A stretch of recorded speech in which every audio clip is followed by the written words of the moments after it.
Hi everybody, this is Alchemist 2 and I'm back again with another movie review. I just recently watched Paddington, and of course it's based off of the stop motion cartoon, which I grew up with when I was just a child, and I absolutely loved that cartoon when I was a little girl. And the Brits do things right when an animated film or an animated concept is made to a live action movie, more often than not. And this is just an example of how you actually present material and put a new spin on it. And they kept all the original source material, and they just expanded upon it and made it better. And it's interesting to see his origin in Darkest Peru, and I'm not going to go into that because it's actually kind of sad and depressing, but you don't have any hopelessness for our unconventional hero because, you know, he turns out just fine. But you've got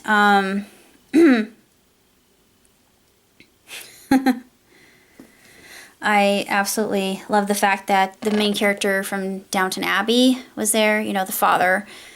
And then you've got Peter Capaldi, who plays more than a cameo, and his companion, Nautilin, yeah, Nautilin is there. And it was so, I was like, oh, it's Nautilin! And I'm like, I'm such a geek. And I was fangirling over Nautilin, and when Peter actually showed up on screen, I went, ah! I had a big scream, and I couldn't believe I did that. Usually I don't, but I love Peter Capaldi just because I think he's so awesome. And Nicole, we really haven't seen her very often as a villainess, and I don't remember. I think she was a villainess in The Help, if I'm not mistaken. I'm thinking that's the last one where she played an evil role. I mean, a character that you love to hate because there was good reason. And in this one, there is too. And it's really quite the sensational film, and very uplifting and very heartfelt and funny, extremely funny. And the characters are just outstanding. You meet Mr. Brown and his family, and just the fact that they're kind of going through a spot of trouble themselves, and there's a transformation that takes place, and there's a moral and values and ethics that are presented, and it's very good teaching material, and it's not too preachy, I don't think. And Paddington is just absolutely delightful, and he's just such a likable character. And last year, the Macy's Thanksgiving Day Parade, they said he's getting a sequel. I said, oh, really? So I am super, super excited to hear that, because I'm a huge fan. I have been ever since I was a little girl. And it's just the nostalgia for me, and just seeing it in a new format, and the CGI, you could barely even tell in some scenes because it's so realistic. It's because of how the characters react, how organic it feels and natural.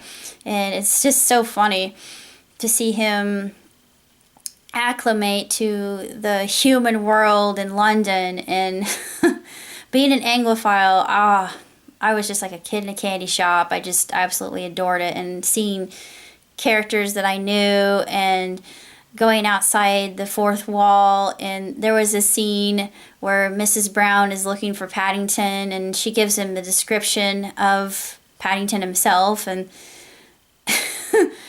the director looks at her, and he says, that's not much to go on, is it? And she looks at him, she says, really? Actually, I thought that was so funny, because there are not that many bears in London, for heaven's sakes. Not ones that stand on that are bipedal and that can speak, especially the Queen's English. And the origin story is tremendous, and the photography is just absolutely glorious. I love how they do the point of view overhead and the spiral staircase. just how the action scenes were given good focus and a little bit of carouseling. I think they only did one scene with a carousel. They did one scene that had a nice kind of overhead, not really, it wasn't an overhead shot, it was just an action shot of Paddington hitting different things. And there was just so much good slapstick comedy, very burlesque, very vaudeville, and just the way it was done, very old fashioned. I loved that.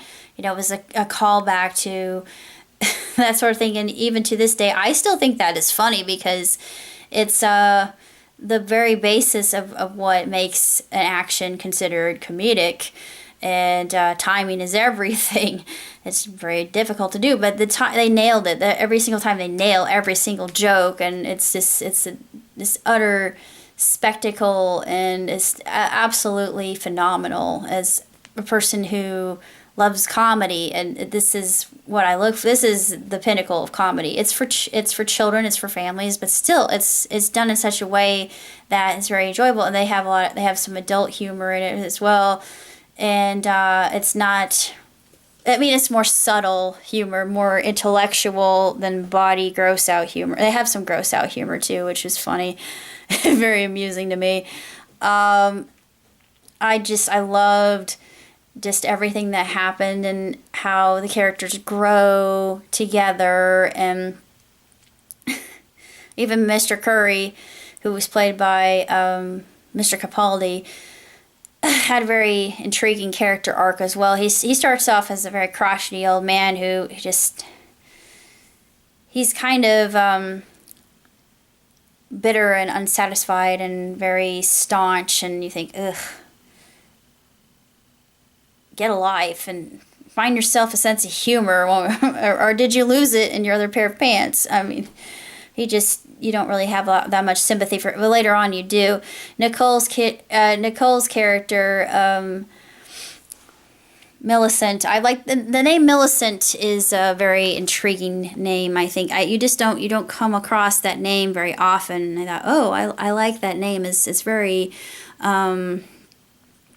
He wouldn't consider Millicent an evil name at all.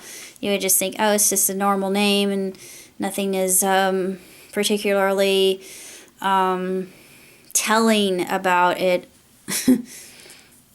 But it's, yeah, I would more use that name as a character who was related to Scrooge McDuck. It's just because it's a good name. Like Flintheart Glomgold. Names like that, they make more sense. But Millicent it's not the kind of name that you would use for a villainess. It's just not something that you would expect. But you know that she's evil and her intentions are less than noble. A lot of the different aspects in the film are very imaginative, very creative.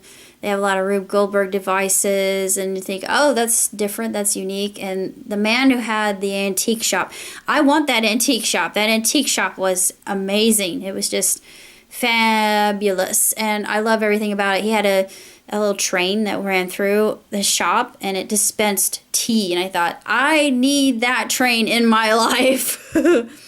But just a wonderful film, marvelous. And if you're a fan, if you're a little bit leery about seeing it, even though you had been a really avid supporter of Paddington, watching it as a child, you think, I don't know, because a lot of the remakes that have come out, you don't really know if they're going to be any good or not. But don't let that fool you, because this is perfect, and everybody involved, they just did a splendid job. Studio Canal knocked it out of the park. Of course, Canal, I think they're one of the better studios. And Anchor Bay, and it wasn't Anchor Bay, it was Weinstein, the studio. It was an offshoot of Weinstein. They do some high caliber work as well. So I'm not really surprised that this did splendiferously. And as far as grade, 2 thumbs way up, 5 stars, hands down. No vetching, no complaining, ragging, or anything of the sort about this film, because it's perfect. Even though there even aren't any moments that make you kind of suspend your belief, because you think, oh, that makes sense. And it's very comedic as well, and it adds much needed effect, and they don't really overdo the comedy, and a lot of it's the very laconic British humor that you're expecting. One joke I really enjoyed was, the British have over 110 expressions for rain. I thought, yeah, that's probably true. I tease my friends from England quite a bit. He's like, oh, no, it's not really all that bad. I said, well, most of the time, all I see are photos of the clock tower, Big Ben, being just overcome by fog. So it's just, we're always a foggy London. That's what we Westerners are so subjected to and conscious of, is we don't see Big Ben without the fog. We never really had any. We've never really thought of it any other way but that way. It just doesn't make any sense to us. But I'm thinking as an Anglophile that, yeah, such things would exist, and I'm sure that England does have good weather from time to time. That's a bad joke. I'm so sorry. I can be kind of irreverent at moments, but Paddington is it's a splendid film. It's absolutely tremendously done, and it was just a joy to watch. And I'm looking forward to the sequel. So I'm not sure when I'm thinking that the sequel will be this winter, I think. Although I didn't see it listed on Dark Horizons, which makes me think that maybe it's going to be next year. But Macy said it was going to be this year, so I don't know. It's challenging. It's very difficult to say. That's about all I got to say about this particular movie. So until next time, live long and prosper. Ciao, tutti.